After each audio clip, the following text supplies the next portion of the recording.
Pimpri Chinchwad police विभागासाठी उच्चस्तरीय CCTV निगराणी प्रोजेक्ट मंजूर. तसेच हिंजवडी ट्रॅफिक हब आणि महत्त्वाच्या भागांमध्ये AI आधारित कॅमेरे, नवे कमांड सेंटर देखील उभारले जाणार आहेत. महाराष्ट्राचे दिवंगत उपमुख्यमंत्री अजितदादा पवार यांच्या निधनाने पिंपरी चिंचवड आणि पुणे शहरात प्रभावी नेतृत्वाचा तुटवडा जाणवत आहे. या दोन्ही शहरात NCPची खंबीर धुरा कोण सांभाळेल हे स्पष्ट होत नाही. PCMC मध्ये दिवंगत उपमुख्यमंत्री अजितदादा पवार यांच्या स्मरणार्थ मोठे स्मारक उभारण्याचा प्रस्ताव महापालिकेत झाला मंजूर. या निर्णयाला नगरसेवकांनी संमती दिली. चरोली भागात काही अर्धवट रस्त्यांमुळे नागरिकांचा रोष वाढला आहे. पदपथ व स्वच्छतेबाबत तक्रारी आहेत.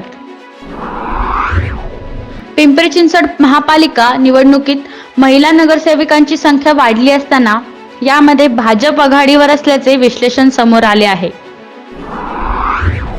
पिंपरी चिंचवड शहरातल्या चित्रपट निर्मात्याला धमकी. पिंपरी शहरातील ओळखीच्या फिल्म फायनान्सरला या संदर्भात एकाने लॉरेन्स बिश्रोई गँगचा आवाज दाखवून मोबाईलवरून 5 कोटी रुपयांची मागणी केली गेली.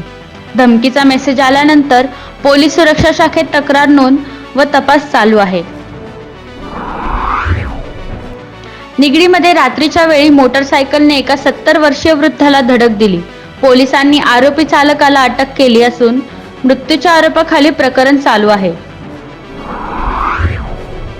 ओला, सुका, घातक व सॅनिटरी कचरा वेगळा देण्याचे महापालिकेचे आवाहन.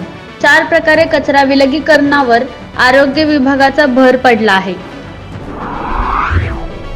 ग्रीन म्युनिसिपल बॉन्ड्स जारी करून निधी उभारण्यामध्ये PCMC हे महाराष्ट्रातील पहिली महानगरपालिका बनली आहे.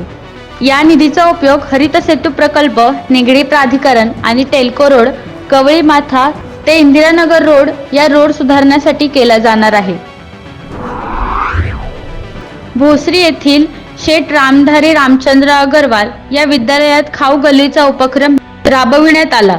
हा उपक्रम लहान मुलांना नफा, तोटा, गणित यामध्ये फरक व ज्ञान मिळावे यासाठी छोटासा प्रॅक्टिकली प्रयत्न केल्याचे मुख्याध्यापकांनी सांगितले.